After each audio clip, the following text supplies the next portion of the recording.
Hi, I'm Donna Jordan from Jordan Fabrics. Today I'm going to show you what to do with all your scraps. Almost every time I make a quilt, I have some leftover pieces, and a lot of times I will try to incorporate these into the quilt top. Here's what I did for my modern rail fence. I put the extra pieces in the middle of the back.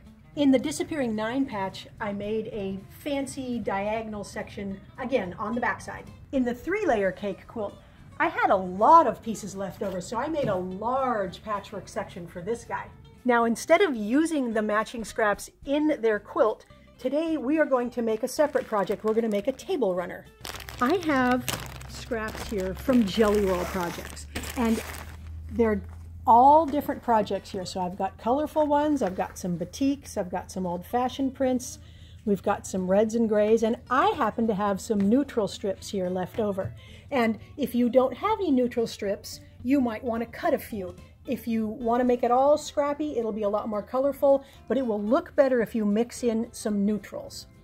So here is what we're going to be making. We're going to be making some patchwork units with our scrappy pieces and colorful pieces in here. The outside parts here are going to be what I'm using for my neutrals, and those need to be whole Jelly Roll strips, width of fabric Jelly Roll strips. These ones can be done with smaller pieces.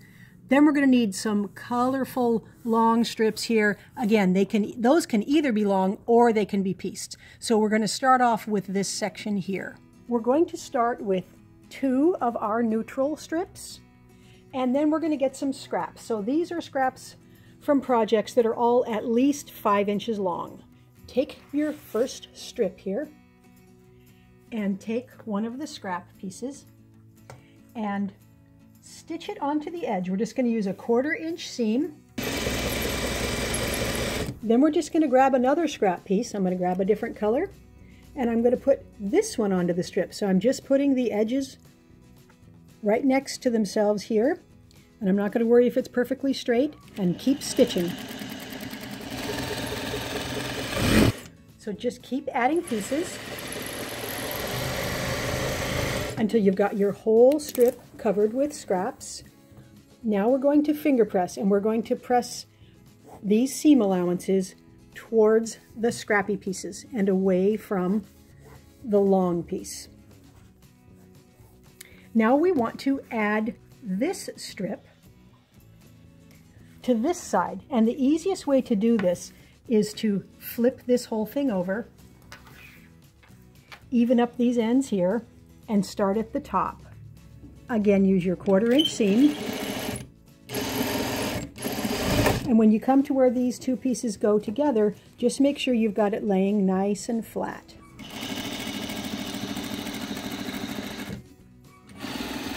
All the seam allowances are pressed toward the center. Iron it up a little bit. Now we're going to subcut. So I'm going to take this to my cutting board, and I'm going to line it up on one of the lines here. Get my glasses. And I'm going to make my first cut to neaten it up, and I'm going to go beyond any crooked cuts here and beyond any of the selvages. Now we are going to cut this into 2.5 inch pieces. So I'm going to be able to get that one and one more from this color. And then I'm not going to be able to use this part, so I'm going to make a fresh straight cut here so that I'm cutting off just a little bit of the blue. We won't use that at all, and now we'll do another 2.5 inch piece. So I'm going to keep cutting this whole strip unit to get these guys here, and anytime I get to the end and I can't get a whole piece, I'll make a fresh cut, just cutting a teeny bit off of the next one. All right, I can't quite get one out of that guy. So these are all of these pieces that I got, and I only had a little bit of leftovers. So I'm going to repeat this process 4 more times. So I will have made a total of 5 of the strip units and get them all cut up into 2.5 inch pieces. All of these little strip units are all done. Now, one thing to keep in mind, if you happen to have scraps that are in 2.5 inch squares like I have here, you can just sew these together like this, and you will get the exact same product. This just went fast because I had a lot of longer strips. So I've stitched some of these guys up from my scraps, and I'm going to mix them right in with those. Now we're going to take these little strip units and we are going to stitch them together. So they're going to be like this. So let's take the first two pieces. We'll put them right sides together. Move that out of the way. And I'm lining it up so these intersections, this intersection right here matches. So I'm going to hold that with my fingers, and I'm going to start right at the end, even though there's only one layer, and just stitch all the way along this edge and stitch all the way off the far end. Now we're going to open this up and finger press. And this little piece here, you can finger press right along your thread. So it's just folded back there right along where we stitched. And that's why I stitch off the end, because it makes it easier to fold. Now the next piece, same procedure. Flip it over, line up that intersection, and stitch all the way along the edge. Here's the row all stitched together. And I made 3 rows exactly like this, and each one has 17 of these squares in it. So here's how you iron it.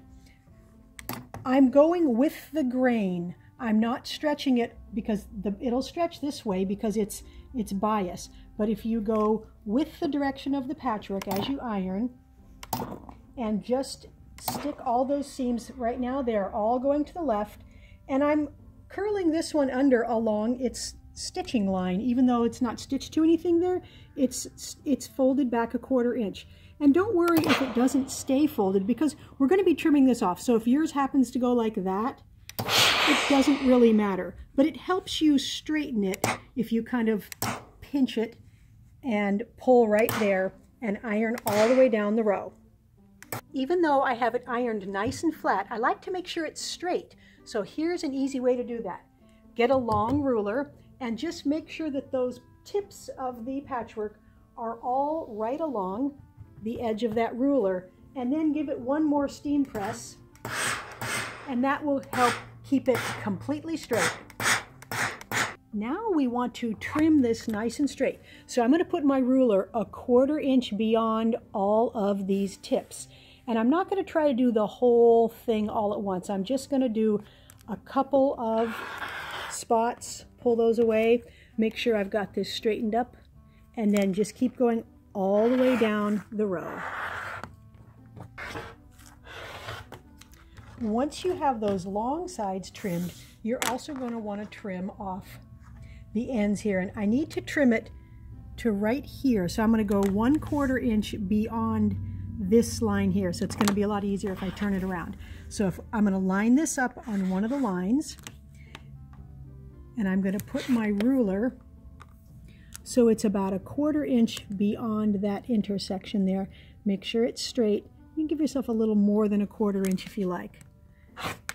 So do that on both ends, so both ends are nice and square. We've got 3 patchwork rows all stitched and trimmed, and you can see I've used metallics, batiks, prints with words, all kinds of different prints, but they all look pretty good. The next step we want to do is to put some fabric between and on the ends of these. And I have some jelly roll strips left over. So that's great because they're about the right length.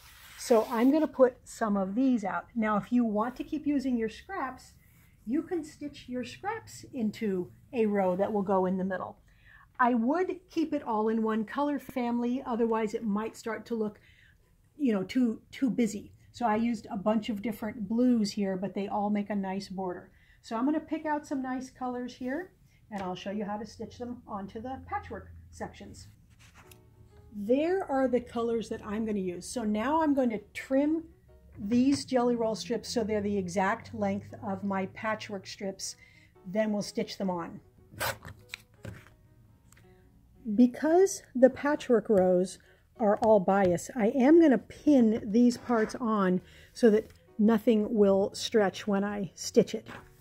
Now, even though I pinned this piece on the top, it's actually going to be a lot easier if we stitch from this side, because we can see where our intersections are and we can make sure we aren't going to stitch over the points on this patchwork here. So I'm just going to take this pin out and start at this end here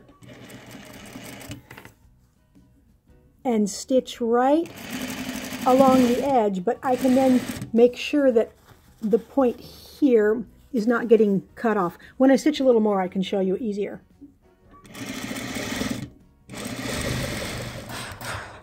It's all ironed, it's all flat. Now, you could be finished right now. You could go ahead and quilt it. I think that it might look better if we put a border on each end. So there's one option, is to just put on a straight border on each side. But I think it will look better if I angle it off just a little bit and make the end of the runner pointed. Here's how we're going to cut those ends off. I'm going to take it over to the cutting table and I'm going to fold it exactly in half. And I'm going to put this cut edge along one of the straight lines here. Now I'm going to get a pencil or a marking tool or something, get it straightened out here. And I am going to mark over 2 inches here. So I'm going to leave my pencil there because it's not showing very much. But I'm going to cut from this line right to the middle there. So I'm going to hold it down. Okay, there's my 2-inch line there. And I'm going to head right for the corner there, and I'm just going to cut this off. Now, that's a nice, easy angle there. It's not too extreme, but I think that the border like that will just give it a little bit of a point, and that'll look really good. So I'm going to go ahead and do the other edge the same way. To stitch this border on, just leave a little bit extra at the beginning. And we're just going to use a 1/4 inch seam and go all the way along this edge.